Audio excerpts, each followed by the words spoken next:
কথায় আছে এসএসসি বায়োলজিতে এ প্লাস না পাওয়াটাই অনেক বেশি কঠিন।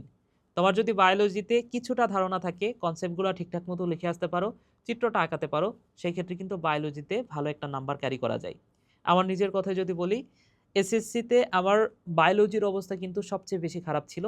ইভেন আমি এটাও ধরে নিছিলাম হয়তোবা কোনো একটা সাবজেক্টে এ প্লাস মিস গেলে সেটা হবে বায়োলজি। কিন্তু এসএসসি পরীক্ষার সময় আমি জাস্ট কনসেপ্টগুলো ঠিকঠাক মতো লিখছিলাম, চিত্র কিছু আঁকাইছি।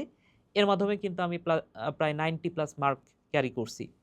সো বায়োলজিটা কেন কঠিন লাগে সেটাও যদি বোঝো, বায়োলজি তাইলে কিভাবে ইজি হবে তোমার কাছে সেটা কিন্তু তুমি বুঝে যাবা। বায়োলজি কঠিন লাগার বেশ কয়েকটা কারণ আছে। যেমন বেশিরভাগ স্টুডেন্ট মনে করো যে এটা একটা মুখস্থ বিদ্যা। কথাটা টোটালি ভুল না। কিছুটা মুখস্থ আছে যেটা সব সাবজেক্টেই থাকে।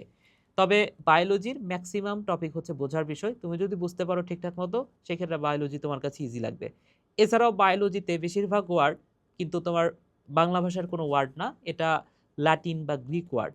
সো এই বিদেশি ভাষার শব্দগুলো যখন দেখো তোমার কাছে এমনিতেই সেই ওয়ার্ডগুলো কঠিন লাগে। সো এই বিদেশি ভাষার শব্দের মিনিংগুলো যদি তুমি জানো ঠিকঠাক মতো সেক্ষেত্রে কিন্তু তোমার কাছে বায়োলজিটা ইজি লাগবে। তো বায়োলজি যাদের ভালো লাগে না, কি করবা আসলে? তুমি যে কাজটা করতে পারো, সরাসরি একটা ক্লাস করে নিতে পারো ফার্স্টে। সো আমার কিন্তু ইউটিউবে অনেকগুলা ফ্রি ক্লাস আছে। তুমি চাইলে যেকোনো একটা ক্লাস করে ফেলতে পারো। এবং ওই ক্লাসের মধ্যে আমি কিন্তু বিদেশি ভাষার যে ওয়ার্ডগুলা, সেগুলো এনালাইসিস করে সেই ওয়ার্ডগুলার মিনিংটা কি, সেটা কিন্তু ঠিকঠাক মতো বুঝিয়ে দিয়েছি। তাহলে দেখো ওই ওয়ার্ডগুলার মিনিংটা তোমার জানা হয়ে গেল। দেন তুমি যে কাজটা করবা, ডিরেক্ট বইয়ে চলে যাবা। বইয়ে যাওয়ার পরে বইয়ের প্রত্যেকটা লাইন শুরু থেকে শেষ পর্যন্ত তুমি দাগায় দাগায় পড়ো। যে ওয়ার্ডগুলো বুঝতে পারতেছো না, সেই ওয়ার্ডগুলা তুমি হচ্ছে ভিন্ন কালারের কোনো একটা কলম দিয়ে দাগায় রাখতে পারো এবং শেষে গিয়ে তুমি ChatGPT-তে সার্চ করতে পারো, আমাকে সরাসরি আস্ক করতে পারো বা তুমি গ্রুপে পোস্ট দিলে আমি সেটা তোমাকে রিপ্লাই করে দিব। এবং দেন যে কাজটা করতে হবে সেটা হচ্ছে প্র্যাকটিস। সো বায়োলজির জন্য সৃজনশীল আলাদাভাবে প্র্যাকটিস করতে হয় না। এর কারণ হচ্ছে তুমি হচ্ছে বায়োলজির মধ্যে যা কিছু পড়বা, যেমন চিত্র বইয়ের মধ্যে যেটা পড়ছো, সৃজনশীলে কি তোমাকে ঘুরায় পেঁচায় প্রশ্ন করতে পারবে? না। ম্যাথ, ফিজিক্স, কেমিস্ট্রি এই সাবজেক্টগুলোতে কিন্তু তোমাকে কোনো একটা বিষয় পড়তেছো, সেটা কিন্তু ঘুরায় কোশ্চেন করতে পারবে। কিন্তু বায়োলজিতে কিন্তু এই সুযোগটা নাই। তুমি বইয়ে যা পড়তেছো, সৃজনশীল তুমি যদি আলাদাভাবে নাও পড়ো, খুব একটা সমস্যা হবে না।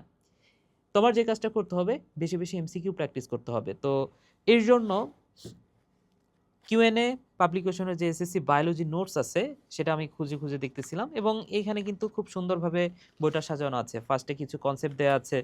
দেন টপিক ওয়াইজ সবচেয়ে ভালো লাগছে, বহু নির্বাচনী প্রশ্নগুলা টপিক ওয়াইজ সাজানো আছে। দেন শেষে গিয়ে কিছু সৃজনশীল টাইপের কোশ্চিন বা অনুধাবনমূলক কিছু কোশ্চিন দেয়া আছে। তো এই বইটা যদি ঠিকঠাক মতো পড়তে পারো, এরপরে মেন বইটা পড়ার পরে তুমি যদি এইখান থেকে সৃজনশীল টপিক ওয়াইজ বিষয়টা গুরুত্বপূর্ণ। তোমার যদি এলোমেলোভাবে সৃজনশীল এমসিকিউগুলো সাজানো থাকে, সেটা তোমার জন্য ডিফিকাল্ট হয়ে যায় পড়াশোনা করা। ঠিক আছে? সো একটা করে টপিক পড়ো, দেন ওই টপিকের যত এমসিকিউ আছে সেটা সলভ করে ফেলো। তাইলে কিন্তু তোমার বায়োলজির একটা সুন্দর প্রিপারেশন হবে এবং এভাবে যদি পড়ো সেক্ষেত্রে কিন্তু তোমার আসলে এ প্লাস কেউ ঠেকাতে পারবে না। তো আশা করি তোমার কাছে ভিডিওটা হেল্পফুল হয়েছে। এভাবে একটু পড়ালেখা করে দেখো, দেখো তোমার কাছেও বায়োলজিটা সহজ লাগবে। সবাই ভালো থাকো, সুস্থ থাকো। টাটা।